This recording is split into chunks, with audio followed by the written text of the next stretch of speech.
אני והצוות שלי אנחנו אמונים בלספר את הסיפור שלכם, ולכן גם הרעיון הזה שמי שהגה אותו היה טוג'ו, ואימצנו את הרעיון, החלטנו לקיים באמת מפגש כזה, שיח כזה, שבו גם אתם תוכלו שוב לפגוש אחד את השני, וגם שאנחנו נשמע שוב זיכרונות וסיפורים מאותם קרבות. תודה רבה לכם, ועכשיו אני מעבירה את המיקרופון לאמנון שינחה את האירוע.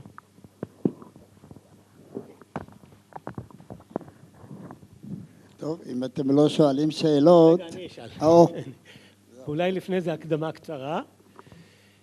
אנחנו רוצים לספר כאן סיפורים משלושת הקרבות של נבי יהושע. אני אומר סיפורים כי אין קרב שיש בו סיפור אחד. מספר הסיפורים כמספר המשתתפים בקרב. לכן גם אולי אין כאן נכון ולא נכון.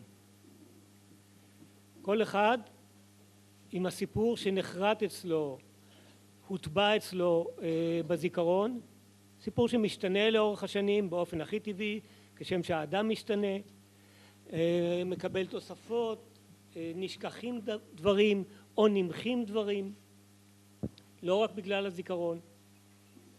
יש דברים שקשה לנו ללכת איתם לאורך זמן, ולכן כל סיפור קרב יהיה סיפור מלא סתירות לכאורה.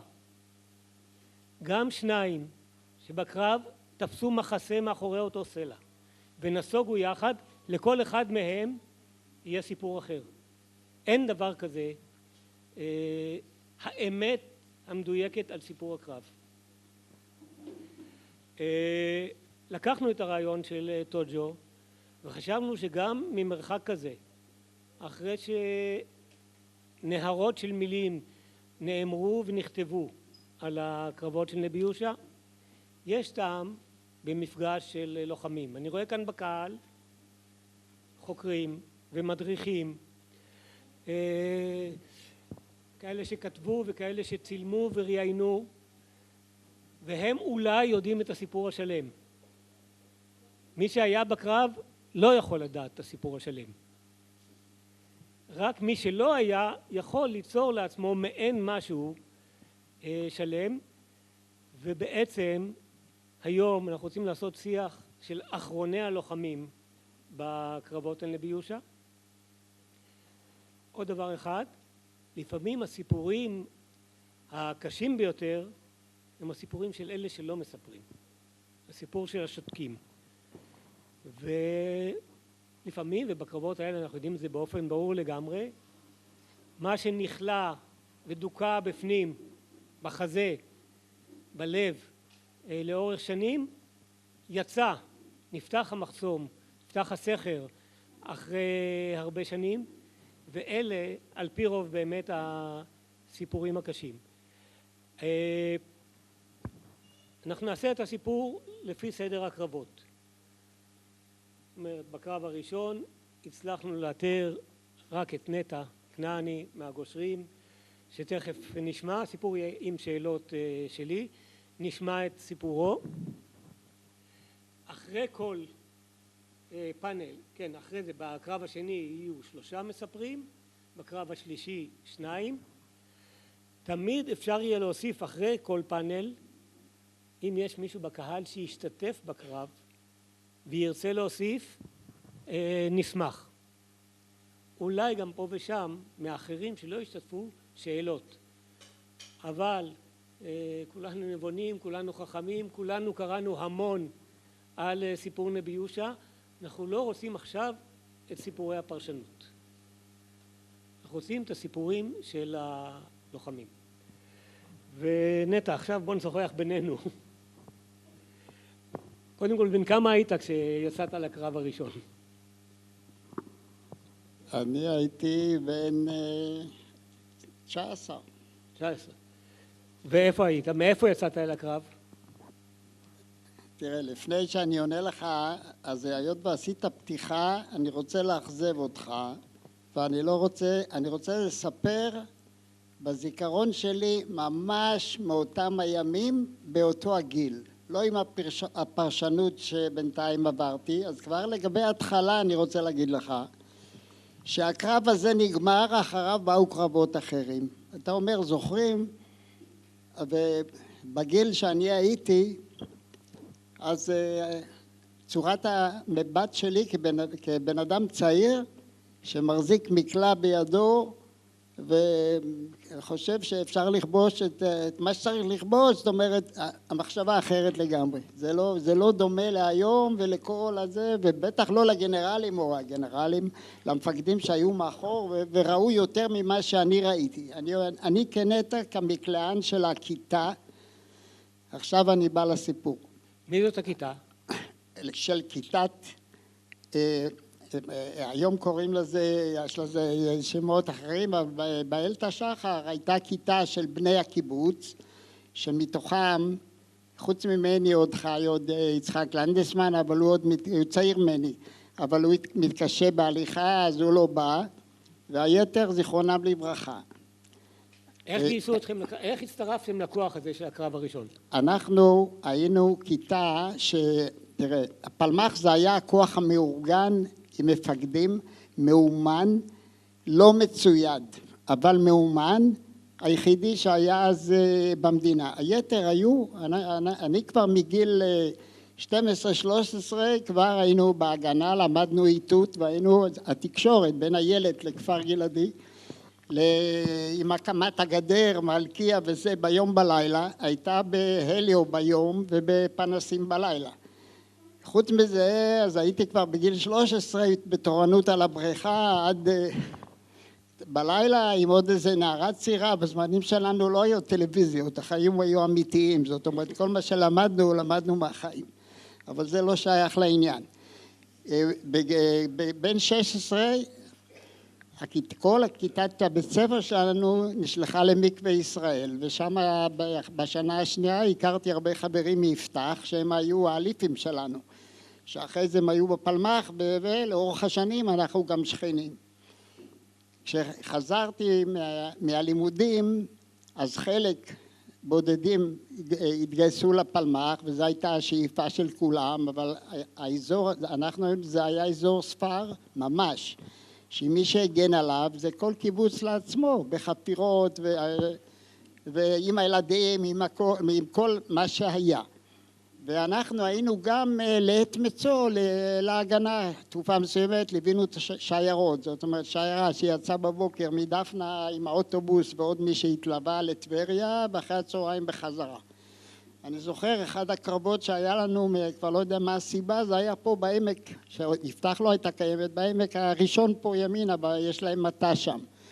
זה היה אחד הקרבות, וכל פעם שהייתה איזו פעולה, זה היה עוד לפני המלחמה הגדולה, אז היו קוראים לנו. עכשיו יום אחד, וכשגומרים אז אני הולך לעבוד ברפת, לחלוב, צריך גם מישהו שיעבוד. אז קיבלנו קריאה בשעה 5, 4-5 כזה. 4-5? כן, הגיע מתישהו אחר הצהריים? אחרי הצהריים, כן, הודיעו לנו שיש פעולה. עכשיו, היה המ"כ שלנו, היה מאותה כיתה שלי, הוא היה מבוגר בשנה, אבל באותה כיתה הוא היה בקורס מ"כים, הוא היה המ"כ. אז אותו קראו לו לחולתה לקבוצת פקודות, זה אני יודע בדיעבד. וזהו, התיישבנו באוטובוס עם, אני חושב שזה היה כבר אגד, אבל רובקה ושבתאי מכפר גלעדי, זה נהגי האוטובוס שעבדו על הקו. האוטובוס זה היה סופר וייט, מי שיודע מה זה, אז היה משוריין כמו שהיו משוריינים במלחמת השחרור. ישבנו באוטובוס והתפקיד שלנו לכבוש את לביושה. יצחק לנדסמן, אנשל מרקמן. לא, חוץ מהכוח שלכם, היה כוח נוסף? כן, לא, אנחנו כיתה בתוך מחלקה שאנחנו היינו הכיתה של הפורצים, ככה קראו לנו. התפקיד שלנו, אחרי שהחבלנים יפרצו את השער, אז אנחנו נפרוץ לתוך המשטרה. עכשיו, קודם כל היינו מצוידים טוב, יותר טוב מהפלמ"ח. הפלמ"ח היו עם סטנים ועם כל מיני, אנחנו עם נשק פרטי. פרטי זאת אומרת שהחברי הקיבוץ קנו, זה היו רובים אנגלים, ולי היה מקלע צרפתי, שטו, אבל מקלע יוצא מהכלל עם כדורים, ומספר 2 שלי היה דוידקה, של קרוב משפחה, והוא ניהל את האולם באזור, יודעים מי זה הבן אדם.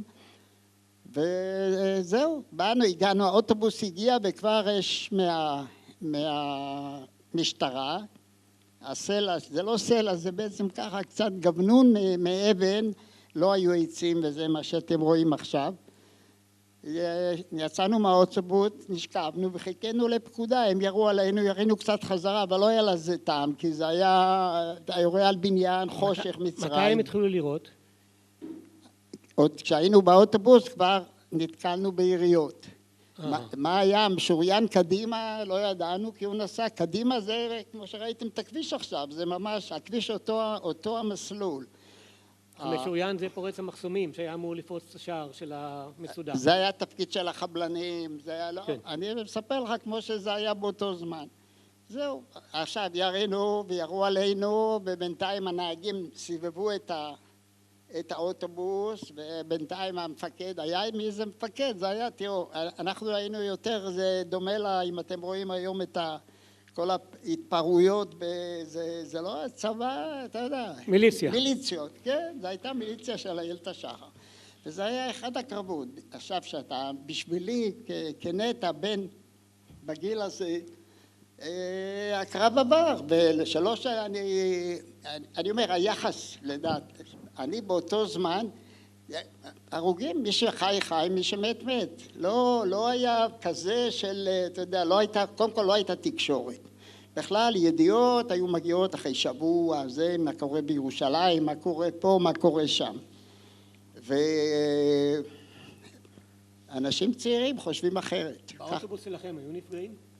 באוטובוס שלנו, כמה שאני יודע לא, קודם כל מי שנהרג נהרגו 4 חבלנים. 4 חבלנים נהרגו, האוטובוס הצליח להסתובב, ואז אני ראיתי שמאחורינו יש דליקה, אז אמרו שנורתה רקטה אדומה או ירוקה, אני יודע מה, ואז הממקף מזה זה היה שקראו לנו חזרה לאוטובוס, נכנסנו לאוטובוס והנהגים החזירו אותנו, ואחרי אומרים חזרנו בשלום, ואיך אומרים, והמלחמה רק התחילה. היינו אחרי זה בעזרה בקדש נפתלי שהותקפה, את הקרב השני שמענו כמו עם ישראל, כולל הכרתי את חלק מהחברים שנהרגו שם, קודם כל ספי או עלי, זה בעצם כמו אח שלי, כי אבי יותר מאוחר גם התחתן עם האמא שלו, אבל הם היו, זה אהבת נעורים משנות הנוער,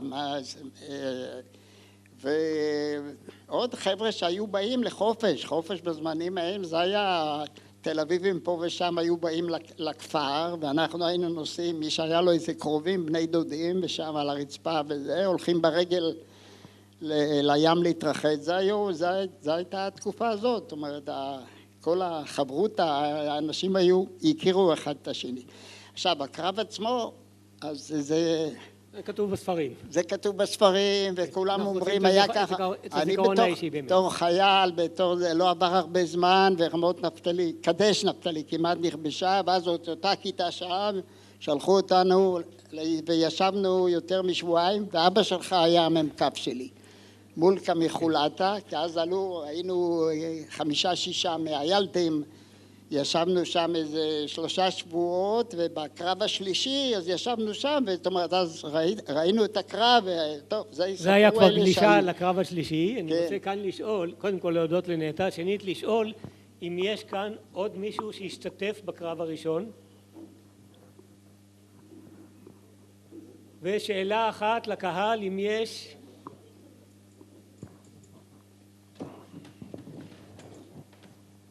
טוען פרופסור אורי גלין שהשתתף בקרב הראשון, שלצערי נבצר ממנו לבוא הנה בגלל ניתוח שהוא עבר, שאפשר היה לכבוש את המצודה כבר בקרב הראשון. מה דעתך על זה? דבר נוסף, האם חשבתם לנצל את מחסום הטנקים, מה שנקרא שיני הדרקון, כדי להגיע למצודה ולכבוש אותה? אני רוצה לומר כאן משהו, יעקב. מי שלא מכיר את יעקב, מומחה שישנו בארץ לתולדות נבי יהושע הוא צפת. אבל השאלות האלה הן שאלות יותר לחוקרים ולא למי שהיה חייל פשוט שלקחו אותו, קראו לו ב5 אחרי הצהריים תעלה לאוטובוס ויצא לקרב וירד חזרה, ולעשות הערכות מצב זה בהכרח יהיה הערכות על סמך דברים שנודעו לו בדיעבד ולא החוויה שלו כחייל באותה הזדמנות. לכן נראה לי שזה לא ישרת כאן. יש מקום לשאלה הזאת בהחלט, אבל כאן זה... אני חושב שבמה שאמרתי בהתחלה יכולת כבר לקלוט גם את התשובה. זה שפרופסור, תשמע, אני קורא הרבה וקראתי את אניטה שפירא עכשיו את ה-120 שנות והייתי, איך אומרים, נרגש מההחלטות של מקבלי ההחלטות הרחוקים. כי אני בתור, איך אומרים, חייל באותו גיל, לפני חודשיים היינו פה עם בן שלי שהוא כבר פנסיונר של חיל האוויר, עם החבר'ה שלו, ביניהם מנכ"ל אלטה שהוא מפתח הכיפת ברזל. סיפרתי להם איך אני רואה את הדברים. ועכשיו גם, אתה יודע, חייל, הבן שלי שהוא טייס F-15, הוא אומר, גם הטייס שיושב בזה, אז נדמה לו, יש הבדל, אתה יודע, אנשים, ואני משווה את זה לנכד שלי, לנכד הקטן שעכשיו משרת בגולני, ונכנס לסג'יה במלחמה, כל אחד עם המלחמה שלו. ההבדל הוא שאני עד לפני 5-6 שנים, אף אחד בכלל לא התעניין, ואני גם לא דיברתי, אמרתי, כל דור בא, לכל אחד יש מלחמות, עכשיו מה שכותבים, אתה יודע, כותבים יכולים לכתוב, אני לא רוצה להתפאר, אבל לכן אמרתי איך אומרים? מה שאמרת כאן היה הזמנה לראיון של יעקב, הוא כבר רשם את הפרטים, והוא יבוא.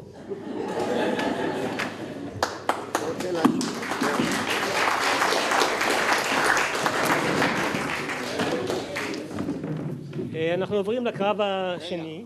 עוד מילה אחת, דבר אחד, כשנגמרה מלחמת השחרור, אז כשנולד הבן שלי הראשון, קראתי לו על שם חבר שלי ממקווה ישראל, שהוא נהרג, הוא גויס לפלמ"ח, אחרי זה הוא דווקא תל אביבי, וחשבתי לעצמי, תראה, זה שנשארתי בחיים זה המתנה הכי גדולה,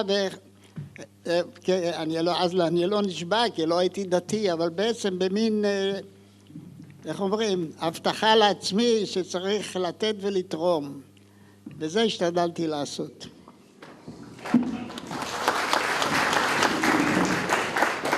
טוב, אני רוצה להזמין עכשיו לבמה, לקרב השני, את אהרונצ'יק קופרמן, ושמחה זקס, ומנחם יפתח, ואת טוג'ו.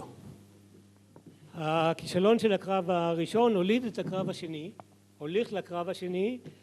בספרים כתוב שזה היה ב-15 וזה היה ב-20, לכאורה 5 ימים, האמת שהיו 4 ימים, כי זה היה ב-15 לפני חצות, והקרב השני היה ב-20 אחרי חצות, ולכן, זאת אומרת, תוך 4 ימים היה צריך לתכנן את הקרב שהיה מתוכנן יותר, כבר עם לקחים של הקרב הראשון. יושבים לנו כאן 4 שהשתתפו בו בצורה כזאת או אחרת, ואני רוצה לפנות ישר לאהרונצ'יק קופרמן.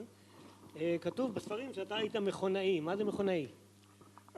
הייתי לא מכונאי של מכונות, אלא של מכונת עירייה. וזה היה, מה שהיה לנו, הורידו ממטוסים בריטיים את המכונות עירייה שהיו להם על הכנפיים, והתאימו אותם איכשהו לארץ, ובזה השתמשנו. סליחה. השתמשנו במכונות האלה שהיו פרי התעשייה הצבאית הישראלית. זה היו בראונינגים, וזאת הייתה מכונת העירייה. מה היה התפקיד שלכם? אני הייתי במה שנקרא הסחה. הכוונה שלנו הייתה ראשית כל להסיח את הדעת מהפורצים, שבהם קינאתי קנאת מוות, כי אני נורא רציתי להיות בין הפורצים, אבל מה לעשות. והצבנו 3 מכונות עירייה כאלה בצד הצפון מזרחי, הצפון מערבי של נבי יהושע. זה היה קצת, סליחה, הדרום מערבי של נבי יהושע, לכיוון יותר רמות נפתלי.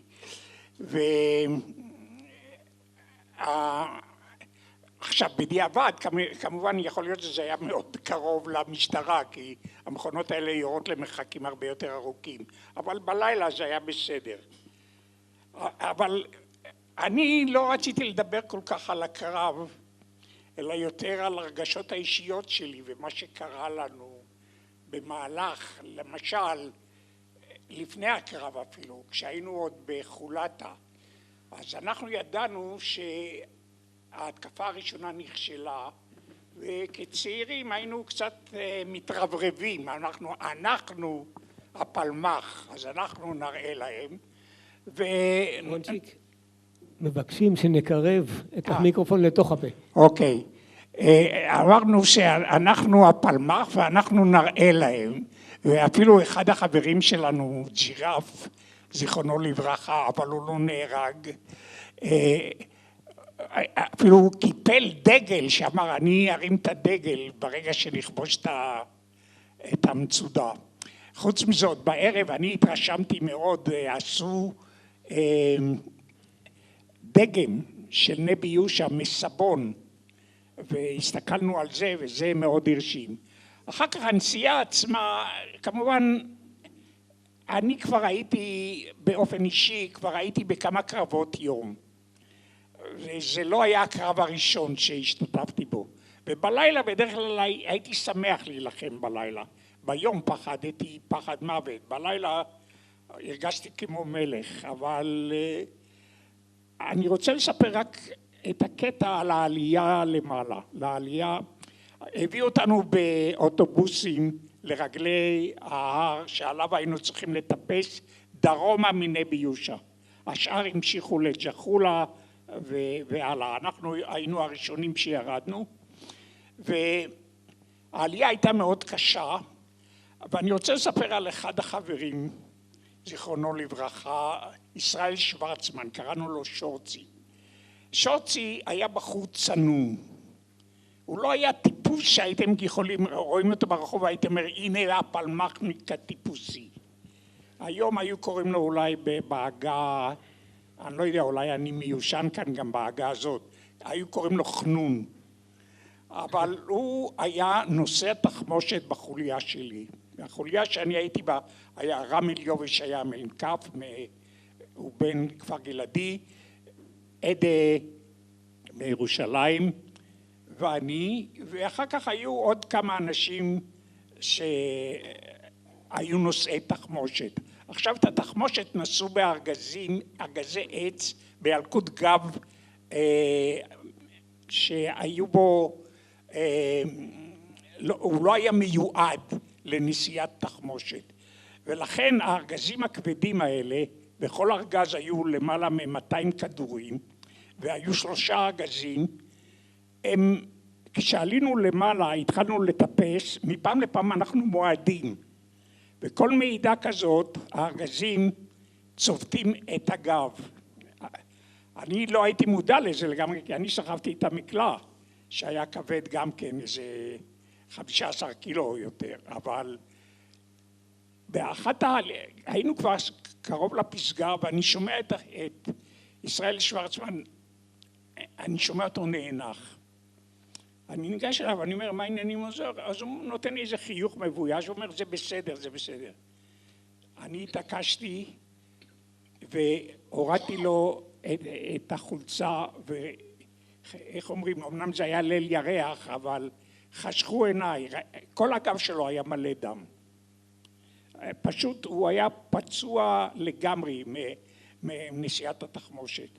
אז אמרתי מיד לרם, זה בלתי אפשרי, הוא לא יכול לסחוב יותר, לפחות בואו נחלק את זה בין האנשים. אז באמת מה שקרה, חילקנו את זה בינינו. אני מציין את זה רק כדי להראות שהפלמ"ח זה היה אנשים, ולא, לפחות אני כילד, עוד זוכר כשהפלמ"ח נוסד, או כנער, אז הסתכלתי עליהם כמו שהיום מסתכלים על הצנחנים.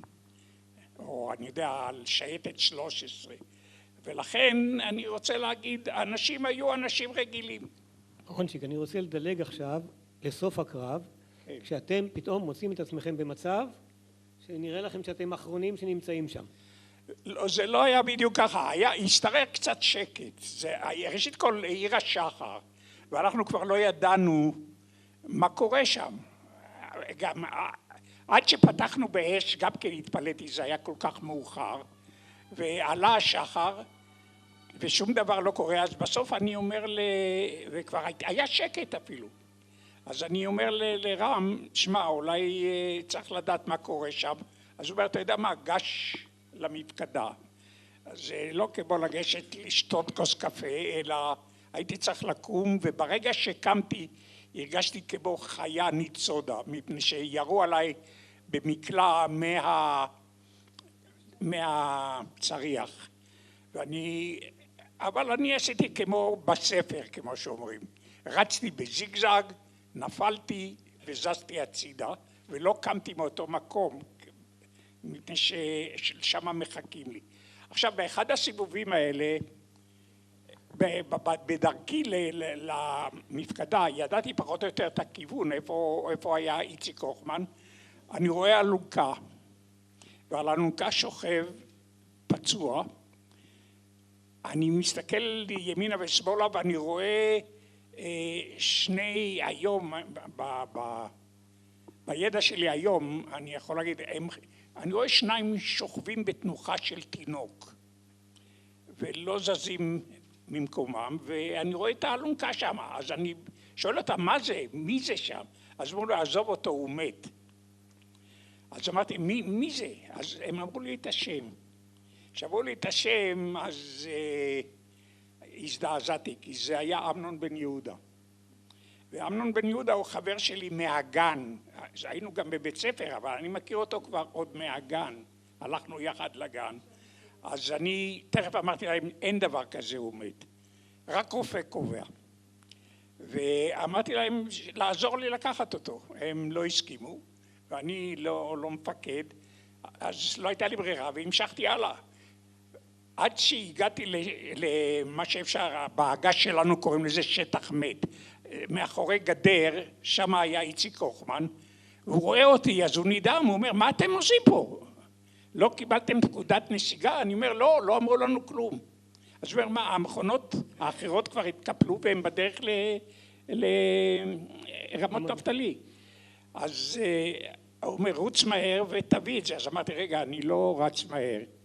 ראיתי את אמנון בן יהודה שוכב, לא רחוק מפה, איזה אולי 70 מטר מכאן, ואני רוצה שתיתן לי מישהו לבוא ולקחת אותו, קודם כל נביא אותו לשטח הזה, ומשם שיקחו אותו הלאה.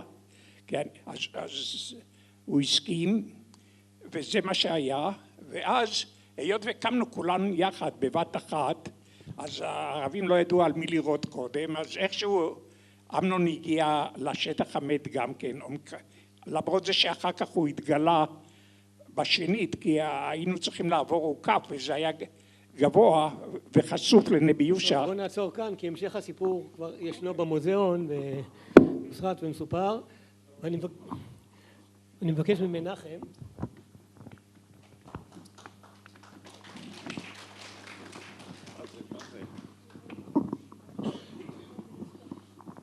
אנחנו ניגשים לצד השני. מנחם היה ברתק אחר. מה עשיתם שם? מה היה התפקיד שלכם בעצם?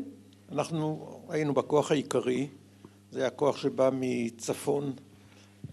נסענו מחולתה, אני לא רוצה לחזור על כל הסיפור מחולתה, נסענו עד ג'חולה, אני לא זוכר אם זה אוטובוסים או מסעיות, לי נדמה שזה מסעיות, אני לא בטוח, ושם התחלנו לטפס בנחל יפתח, מה שנקרא היום, בציר קשה ביותר, כשאנחנו, הכוח היה מורכב בחבלנים, סיירים חבלנים, זה היו בעיקר אנשי הכשרת כפר גלעדי, הפורצים, שזה בעיקר היו אנשי הכשרת דפנה, הכשרה שלנו, ואנחנו היינו רתק של 3 מקלעי ברן, שבגלל הכימור של ההר, כדי לתת רתק לכיוון המשטרה היינו צריכים להתקרב ממש למשטרה, כך שהעמדות שלנו היו במרחק של פחות מ100 מטר מהמשטרה. יש מי שמכיר שם, יש שם בונקר עוד מזמן הבריטים, בבונקר היה מפקדת הכוח, יוסי זינגר היה קשר עם המכשיר הנוראי הזה, המ"ק 19 נדמה לי, והיה קשר בינו לבין מפקדת הפעולה שהייתה בצד השני מדרום למצודה. עכשיו התפקיד של המקלעים היה לרתק את המקלעים הברנים, המקלעים הקלים, לרתק את הקומות השונות של הבניין ולאפשר לפורצים לעשות את עבודתם. כמובן שהיינו, השיטה הייתה לעשות את הכל בהסתר עד לרגע פתיחה באש, בלי להתגלות, ואומנם לא התגלנו עד שמהצד השני פתחו באש, מדרום. עכשיו, אני לא רוצה לספר על הפורצים, אני לא הייתי בין הפורצים ממש, לא הייתי באמת רק החלק בחצר המשטרה, אנחנו ירינו במקלע, בשלב מסוים הייתה סדרה של איחורים, כל הפעולה הזאת הייתה רצף של איחורים, היציאה מחולתה הייתה מאוחרת, הנסיעה הייתה יותר ממושכת ממה שחשבנו, ובעיקר הטיפוס במדרון התלול מלמטה, מג'חולה עד למעלה, עד ראש ההר, הייתה הרבה יותר ממושכת ממה ששיערו כנראה. אני לא הייתי מתכנן, הייתי חייל פשוט, אני לא יודע בדיוק איזה זמן תכננו, כל פנים, זו הייתה צריכה להיות פעולה לילית, ואנחנו למעשה הגענו לשם כבר כמעט לא באור יום, אבל קרוב מאוד לאור יום. והקטסטרופה שקרתה זה בגלל זה שנכנסנו לאור היום, והבדואים, החמדונים, תפסו את הרכס מצפון לנו, מעבר לוואדי, שזה מרחק של 200 מטר, וירו בנו, אנחנו היינו אש מהמשטרה וגם מהצד השני, כך שהיינו נתונים לאש משני הצדדים. ובנסיגה, אני אקרא לזה אחר כך יותר חמור בנסיגה, במנוסה,